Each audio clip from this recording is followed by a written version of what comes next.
Well, John, I know how excited you were when this fight got officially announced and put together. I guess now that we're just a couple days out from you getting back into the octagon, what is the feel like for you right now? Oh, man, it feels awesome. I'm just so grateful to be here. I'm glad to be home. The promotion is just so different than it used to be. It's just like, it's really stepped up a notch, man. It's awesome. It's just really great. I'm soaking it all up. I'm trying my best to just enjoy the whole process and just have as much fun with it all as I can. I know that you were kind of looking for like that healthy fear, like a little bit of nerves that maybe weren't there. I wondered if they were there, and then I noticed you got up there at media day and you're worried most about the chapstick and how it's looking on your face. So I'm guessing maybe not too much nerves going on right now, but ahead of this fight, heavyweight and the debut, like, is that healthy fear back a little bit? What is it? What? Like that nerves, some of that edge back that was kind of missing. Yeah. Yeah. I don't know. I don't know if it's fear. One of my favorite quotes, is God hasn't given me the spirit of fear, but of power, love, and a sound mind. So I can't say that I'm afraid. There's some nervousness. Doing media makes you feel a little nervous. You just want to put your best foot forward. Seeing the fans again.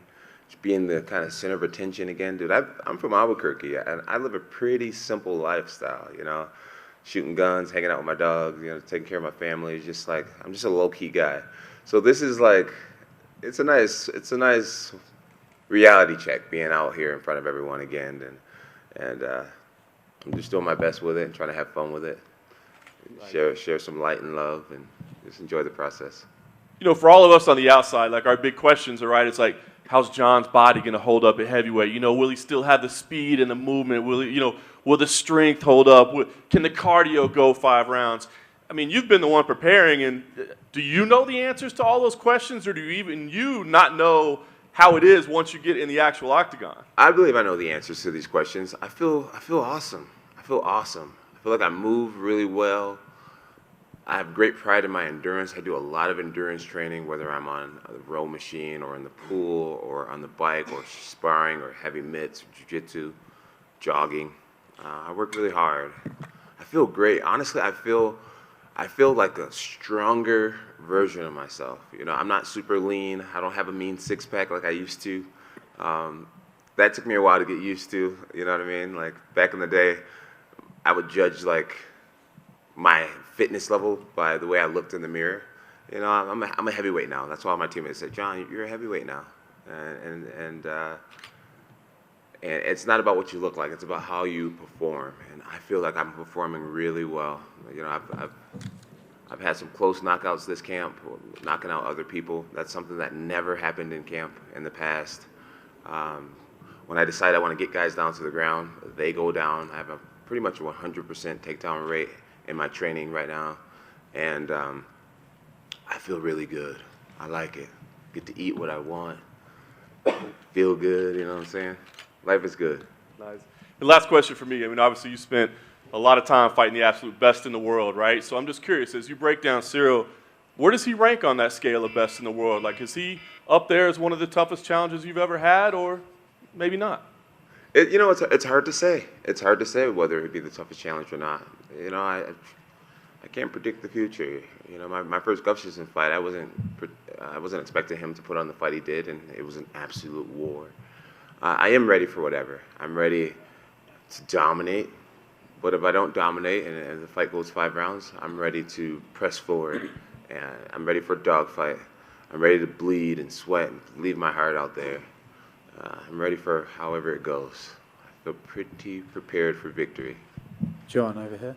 You just mentioned about being prepared to bleed and stuff like that. I know you're a technician at this sport, but you're also someone who can go in there with bad intentions. You want to go in there and prove that you can beat this guy up.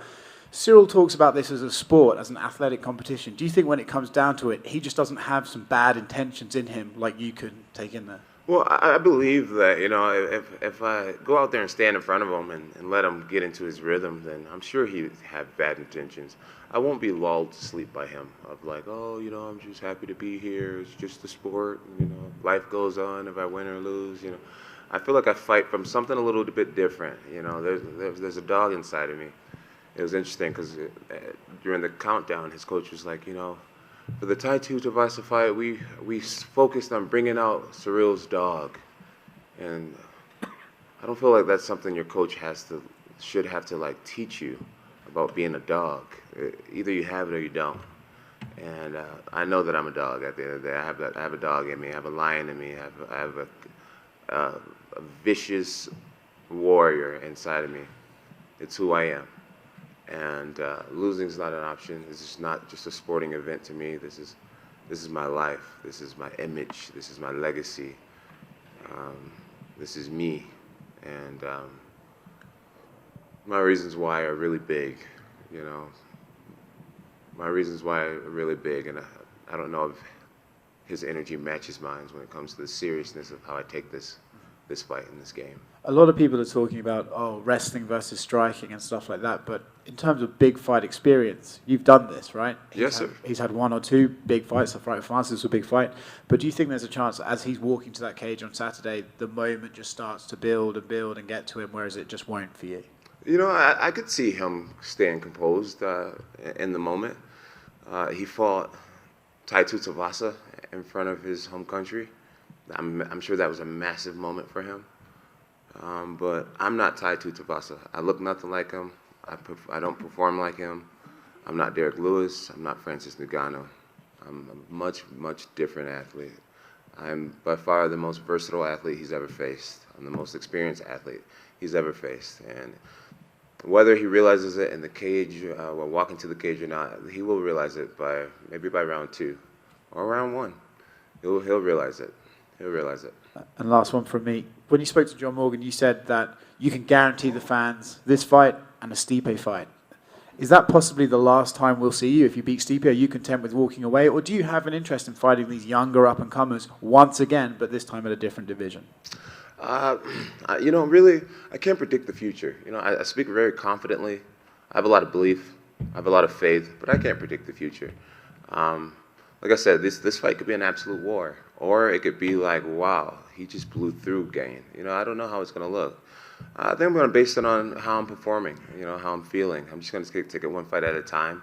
And my goals for myself personally is to make this look easy and to fight at least 2 times this year, at least. And then we'll just take it from there. John, over here. We spoke with Anthony Smith earlier this week, and he said if you had fought Francis, he would probably predict you to go 50-45 over Francis, and he feels Ciryl is just the tougher, like, mixed martial arts fight. So given how much tape you do watch leading up to your fights, do you agree that Ciryl would just be a tougher all-around fight than Francis? I feel like Ciryl is the most incomplete fighter in the top 5 right now. He has really good striking, and he has really good footwork. But I've watched his fights, you know. He got tired in his last fight against Francis Ngannou. All that fancy footwork, you know, him supposedly being the fastest heavyweight that we've ever seen, all that went away. 1 or 2 takedowns, making him earn, getting back up to his feet. That tired him out big time. I'm a wrestler, and I wrestle people a lot, and it's a different type of endurance, you know. A lot of people don't like having someone on top of them and having to earn their way back up to his feet. I watched Francis Ngannou in that last fight. Francis, in the last rounds, could barely move his feet. He could barely lift his legs. He was walking so slowly. And Gane didn't destroy Francis. You know what I mean?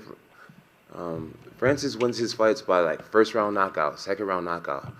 Francis outworked Ciryl Gane. Cyryl's Gane coach said it himself. Ciryl's talented. Francis is a hard worker. I beat Daniel Cormier. I outworked Daniel Cormier. Daniel's slogan is "Embrace the grind." Daniel Cormier outworked the shit out of Francis. But Francis, the guy who outworked Ciryl Gane, it's like, since when has Francis become a guy who outworks others? His gift is knockout power. He got outworked by Francis. That tells me a lot. That tells me a lot. I watch that fight almost every night, and I just see Francis exhausted, laying on top of Ciryl Gane, not even trying to hurt him, just being satisfied being on top.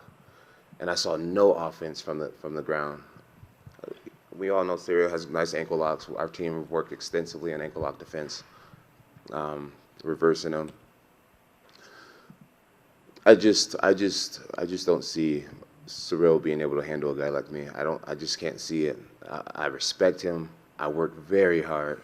I know I talk confidently, but I respect him so much. And like every opponent, I give it my all. I just don't see myself losing to a guy like Ciryl Gane. Not getting outworked by Francis. I just can't imagine him outworking me, and he couldn't outwork Francis. I just can't see that happening. When you went on your layoff, you were the #1 pound-for-pound fighter in the world. That conversation has kind of come up a lot between Volkanovski and Islam, and I feel like there's like a generation of fans that's like, hey, wait, like John Jones is fighting in a couple of weeks. Have we forgotten what he's done? Do you think people, like there's a generation that just hasn't seen you fight, and maybe they just don't appreciate what you did in the past? Yo, it's wild. The MMA game is wild. I have young men coming up to me. And, Yao Ming? Excuse me? Yao Ming? No, young men. I'd be like, ni hao ma. Yeah, I have young men coming up to me, and they're like, dude, I started watching you when I was 10 years old. You know, today I'm 22 years old. I'm like, I've been around for a long time, dude. I got all these gray hairs in my beard. It's wild. It's wild. I'm honored to still be here. It's great to still be here.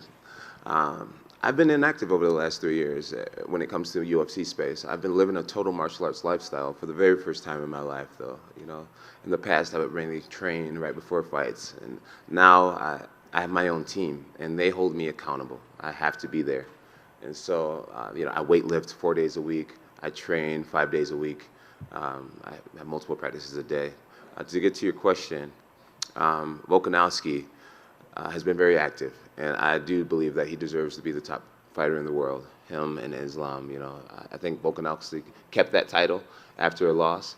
Well, he deserves it, man. He's refreshing. He speaks well. His country loves him. He represents the sport well. He can't dance. We established that. I asked him about being able to dance. It's funny. He's like, yeah, I just shadow box. Anyways, I'm fighting to be the greatest fighter ever, not to be the pound-for-pound best right now. We have two different motivations, and I think there's room for both of us at the top. And final one for me, Bo Nickel was in here. He said you guys had a little bit of a wrestling match. And so how'd that go? It wasn't a wrestling match. Bo is young and ambitious, and he's looking for a reason to try to take me down, I'm sure. I'll give him the opportunity if he wants it. But I'm an old man with a lot of tricks. We shook hands, and we kind of got down in a wrestling stance. And I think he was thinking that I was going to let his hand go. And he went to try to grab my leg, and I held his hand and just kind of made him do a really awkward motion. And we both looked at each other, and I just said, I got some tricks now.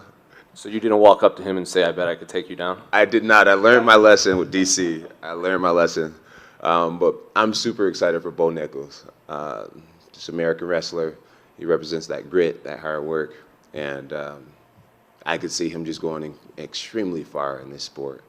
Yeah, he has one of the greatest martial arts down already, which is, I believe, is wrestling. Us wrestlers, we get to dictate the pace of a fight. You know, things get tough on us, we just take it to the ground, and we can also avoid being taken down. We can get back to our feet when we're in trouble. And Bo has that down. I think he's going to do awesome. I'm excited to get to know him better. John, down here to your left. You touched on your weight training, and you brought in Stan, the Rhino, everything for your weight training. Talk to me about that. How was it training with a former Mr. Olympia bodybuilder? What's up, Governor? Where you from? London. London, yeah. How you doing? I'm good. Awesome. Yeah, so I worked out with a guy named Stan Efferdine for a while. They call him White Rhino. He's actually a Las Vegas native. I worked out with a guy, Matt Wiedemer, who was he was a strength and conditioning coach for, I believe, the Browns. The Browns, I believe. Anyways, both of these guys came out to Albuquerque. They lived with me for 9 months. They taught me about lifting hard, lifting heavy. They taught me muscular endurance, which is basically lifting heavy for lots of reps. You see guys often, they'll they'll do whole, they'll do 600-pound deadlift and only be able to lift it once. These guys had me doing things like 500 pounds, for sets of 10, things like that, sets of 8, just really working that muscular endurance. They taught me the importance of eating. You got to eat if you want to gain size. And so just eating rice with eggs in the morning and rice for breakfast, lunch, and dinner, 6 meals a day, 3 protein shakes a day, the importance of sleeping early, staying hydrated, just really living the lifestyle of an athlete. And I think that's why I come into this event with so much confidence. I know you guys haven't seen me in 3 years. I don't post very much about my private life or what I do on a day-to-day basis, but my team see me. They see my workout ethic, and it's really good. I'm really proud of it. I'm very confident. I genuinely believe that if you were to put me in some sort of CrossFit event with all the heavyweights in the UFC, I believe I'd come out in first place. There may be guys that can bench a little more than me, guys that maybe can deadlift a little more than me, guys that can squat more than me, but when it comes to running long distance, running fast, lifting big numbers, having muscular endurance, I believe I'm a total package athlete right now. I'm very, very fit. Like I said, I don't have a six-pack right now, which is something I'm used to going into fight week. But I do not deny my physical fitness right now. I feel better than ever. And you touched on the big 3 lifts there. What were your records, if you could remember, when you were working this? So I ended off training camp bench pressing 315 for 5. Deadlifts is about 640, and my bench is about 500 pounds, maybe 520, somewhere around there. Towards the end, I wasn't going for big numbers. I was just going for explosiveness and muscular endurance. But I've gotten pretty strong over the last 3 years. The final question for me.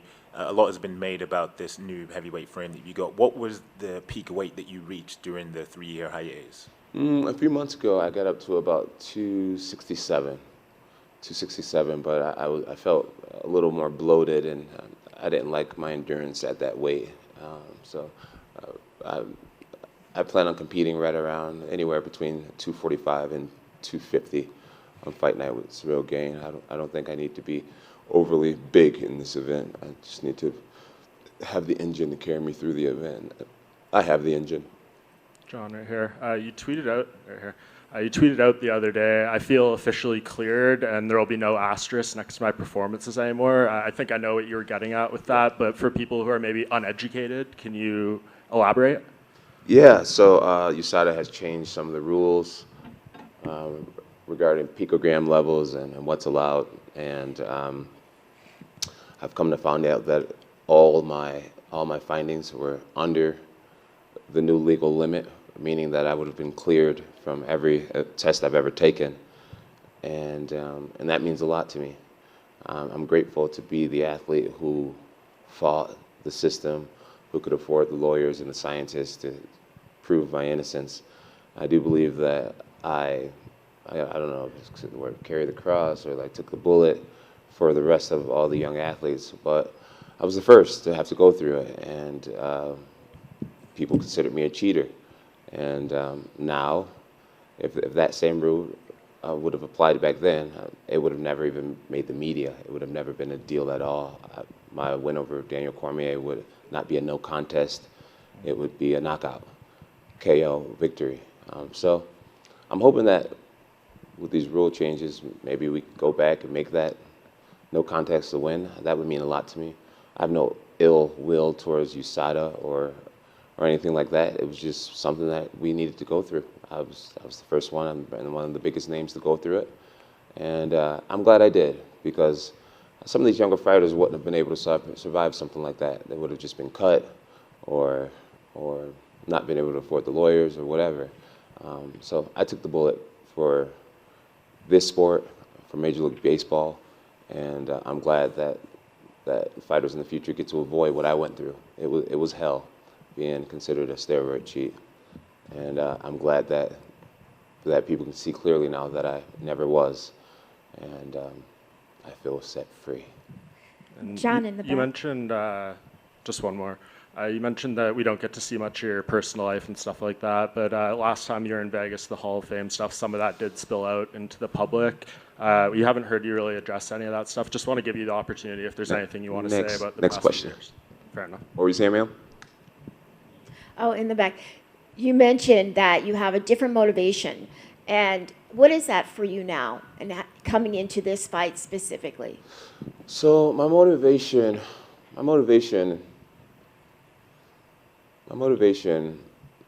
is to become the best man that I can be a reflection of God's love and His forgiveness, and ultimately have fans from around the world to see the Christ that's inside of me. None of us are perfect, and we all have ups and downs in life. And I genuinely believe that my imperfection makes me very relatable to a lot of people. And one of my goals is for people to one day see, like, if a person like John could love Jesus Christ, and if a person like John could have a relationship with Jesus Christ, then maybe I can too. And I really believe that my platform one day are going to lead a lot of people to Jesus Christ. I'm excited to get things right eventually. You know, I'm 35 years old, and I'm at an age where you can't make many excuses for downfalls and stuff like that, but I am a young man. And I'm looking forward to the man that I'm going to be one day when maybe in my 40s. You know, I'm not saying I won't make mistakes again in the future, but maybe the man that I'm in my 40s or 45, 50 years old, I'm going to be a man with a lot of experience. I'll be able to talk to young men and tell them, you know, things they don't want to do, roads they don't want to go down. And ultimately, I really do believe that a few souls will be saved because of my existence.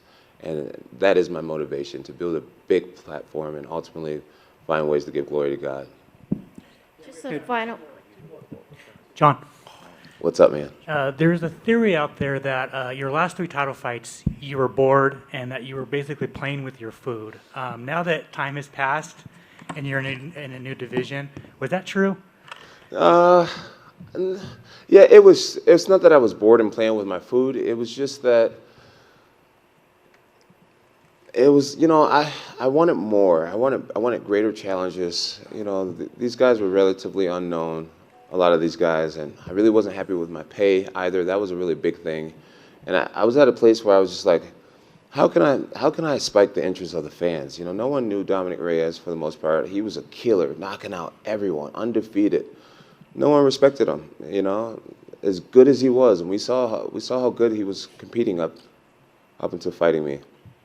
No one respected him, and I was just stuck in this place of, like, you know, how can I get to a certain level as an athlete? Like, you know, you see these guys, Deontay Wilder, and you see all these athletes, you know, who are not absolute legends, you know, like these guys were right around my level, been competing right around the same time, but these guys got these Ferraris and private jets, and I'm just like, how can I get there? You know what I mean? And I just started to realize that I needed to bump up. That's what the fans wanted to see the whole time. It's like, maybe that's where my big money fights are going to be. And I just decided to make the leap. I feel like heavyweights, our division, there's a lot of guys in their mid-30s, early 30s. And I just felt like the weight cuts were getting a little bit tougher. And I just felt I was at an age where I was just ready to eat more and lift more and be a big boy. And so, no time like the present. We're here now. And that the light heavyweight division has been kind of in disarray since you left that division. Did you kind of foresee that coming, like that title was going to change hands a lot? It's what happened before I became the champion. You know, Leon Machida had the belt, Rashad Evans had the belt, Rampage had the belt, Forrest had the belt. I mean, it just kept getting passed around. Then I came along and I was able to hold it down for a very long time. And then I leave the division and now it's getting passed around again. It just shows how competitive these guys are. And humbly, it shows how special my reign was to be able to hold that down for so long. And it's a very special thing. I don't take any of it for granted. John, just down here. It's been 3 years since you fought and also 3 years since Conor McGregor had a win. He's back this year. How do you see Conor coming back against Michael Chandler? There's only one Conor McGregor. I love Conor. I love what he represents, man. He's big. He's big. He has a gigantic brand. In some senses, just as big as our sport, you know. And it's going to be great. It's going to be great when he comes back. He's going to bring a whole new energy, even more fans. It's great for all of us. It's great for the sponsors. It's great for the UFC. I wish Conor all the best. I love the way he's living his life. I never thought in my time I'd see an MMA fighter with a Ferrari yacht, right? But he's done it. Lamborghini yacht. See, you guys know. I'm so proud of him. It opens doors for all of us. It lets young fighters know that it's possible. You know, there's great business outside of the sport. There's life-changing opportunity outside of the sport, and I'm just so grateful for being that example for all of us. And just finally, I know you were commenting on a lot of Alex Pereira's posts before he won the title. He's going to rematch Izzy again. 4th time they fought. How do you see that second fight going in MMA between them? I believe Pereira's going to win again. You know, there's some athletes that just have other athletes' number. And he works hard, and I'm rooting for him. I believe he's going to do it again. Thanks, John. Thank you, guys. Guys, thank you so much for your time. God bless you all. Make sure you're watching UFC 285 this Saturday night only on pay-per-view.